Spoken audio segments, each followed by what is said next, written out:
Halo guys, jangan lupa untuk di like, komen,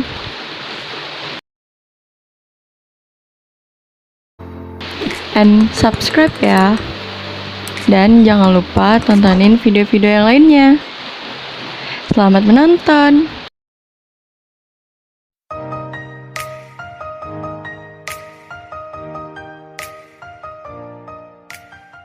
Bismillahirrahmanirrahim. Assalamualaikum warahmatullahi wabarakatuh. Kembali bersama saya Irwan Mustianto, mahasiswa Visipol Raja Haji Kota Tanjung Pinang, Prodi Sosiologi kelas karyawan. Dalam kesempatan ini saya akan mencoba merangkum terkait dengan materi yang sudah diberikan oleh Ibu dosen Rio Sujarwani SOS MM. Mata kuliah Sistem Perekonomian Indonesia. Pengertian sistem ekonomi. Sistem merupakan suatu kesatuan yang terpadu secara holistik, yang di dalamnya terdiri dari bagian-bagian dan masing-masing bagian memiliki ciri dan batas tersendiri. Itu menurut Chester A. Bernard.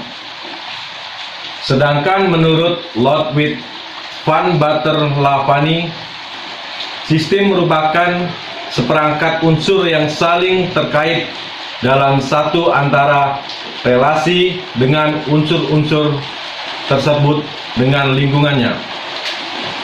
Kemudian, menurut Anatol Rapport, sistem adalah suatu kumpulan kesatuan dan perangkat hubungan suatu sama lain.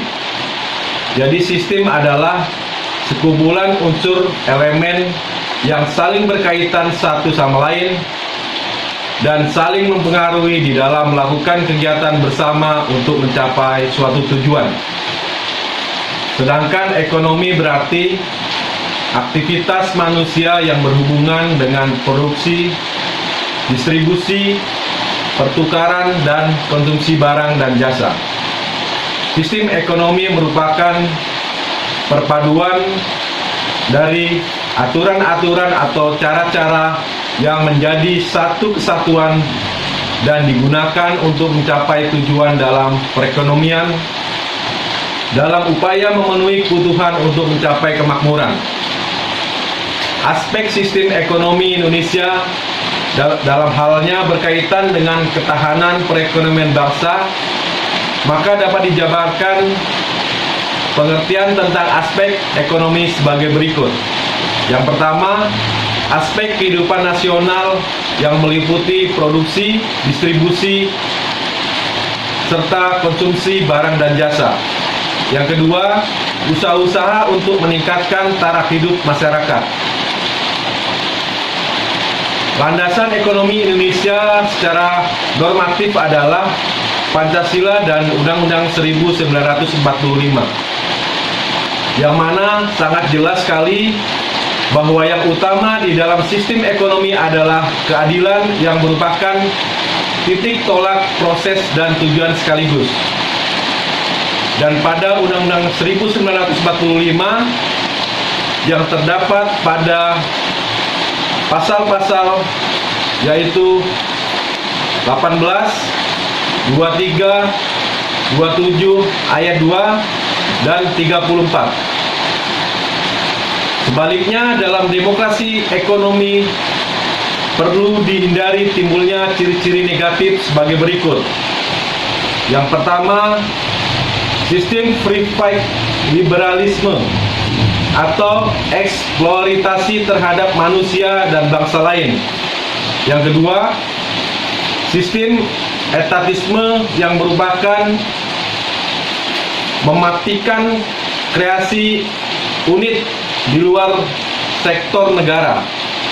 Dan yang ketiga, pemusatan kekuatan ekonomi atau monopoli kelompok tertentu. Karena sistem ekonomi Pancasila memiliki ciri-ciri pokok sebagai berikut. Koperasi sebagai soko guru perekonomian, roda perekonomian digerakkan oleh rangsangan ekonomi, sosial, dan moral.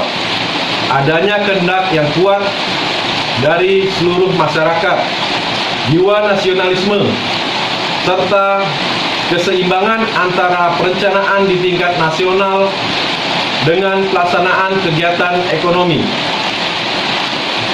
Unsur-unsur kebijakan ekonomi meliputi kebijakan harga dan upah. Untuk melindungi konsumen ditetapkan sebagai harga maksimum, dan produsen yang ditetapkan dengan harga minimum, serta melindungi pekerja dengan umur. Kebijakan produksi, kebijakan perdagangan, kebijakan sosial, kebijakan kesempatan kerja, kebijakan moneter, kebijakan keuangan negara dan fiskal, serta kebijakan industrialisme. Pertumbuhan ekonomi adalah suatu proses yang menyebabkan pendapatan per kapita penduduk suatu masyarakat meningkat dalam jangka panjang. Globalisasi. Globalisasi ekonomi merupakan suatu proses kegiatan ekonomi dan perdagangan di mana negara-negara di seluruh dunia menjadi suatu kekuatan pasar yang semakin terintegrasi dengan tanpa rintangan batas teritorial negara. Globalisasi ekonomi antara lain dalam bentuk-bentuk sebagai berikut: globalisasi produksi, globalisasi pembiayaan, globalisasi tenaga kerja, globalisasi jaringan informasi, dan yang terakhir, globalisasi perdagangan. Dari globalisasi ekonomi ini terdapat dampak positif dan negatifnya.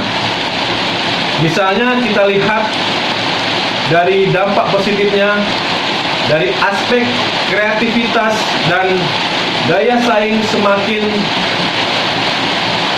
terbuatnya pasar untuk produk-produk ekspor, maka terdapat peningkatan kreativitas dan kualitas.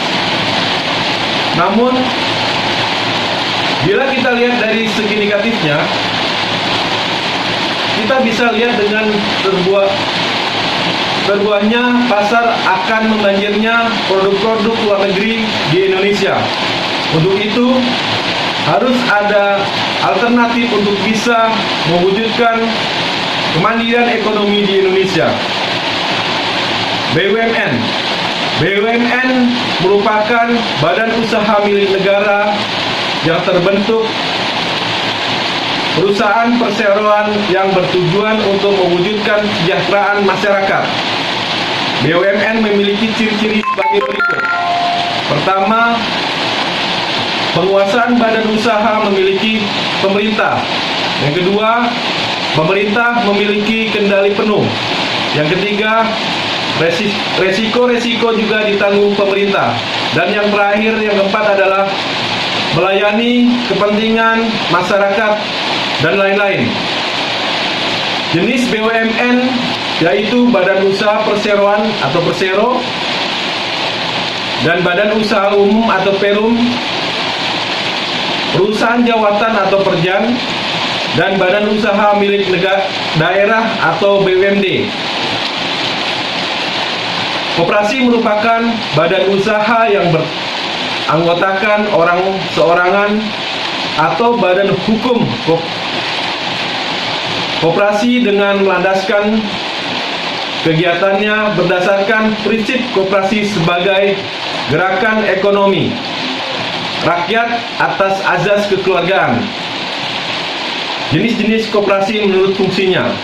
Yang pertama, koperasi pembelian atau pengadaan atau konsumsi yang menyelenggarakan fungsi pengadaan barang dan jasa untuk memenuhi kebutuhan anggota sebagai konsumen akhir. Yang kedua, koperasi penjualan atau pemasaran. Dan yang terakhir, koperasi produksi. Fungsi koperasi di Indonesia yaitu untuk membangun dan mengembangkan potensi kemampuan ekonomi anggota khususnya dan masyarakat pada umumnya. untuk masyarakat, ekonomi, dan sosialnya yang berperan serta secara aktif dalam upaya mempertinggi kualitas kehidupan masyarakat. Ekonomi kreatif. Ekonomi kreatif adalah sebuah konsep di era ekonomi baru yang mengintensifkan informasi dan kreativitas dengan mengandalkan ide dan pengetahuan dari sumber daya manusia sebagai faktor utama. Contoh-contoh ekonomi kreatif misalnya film, periklanan, arsitektur, kerajinan, desain, musik, game, fashion, dan lain-lain. Ekonomi kreatif tidak memberikan batas seseorang untuk menjalankan dunia bisnis, karena akan banyak sekali ide-ide baru yang bermunculan, dan tentunya membuat masyarakat semakin mudah dalam memenuhi kebutuhan.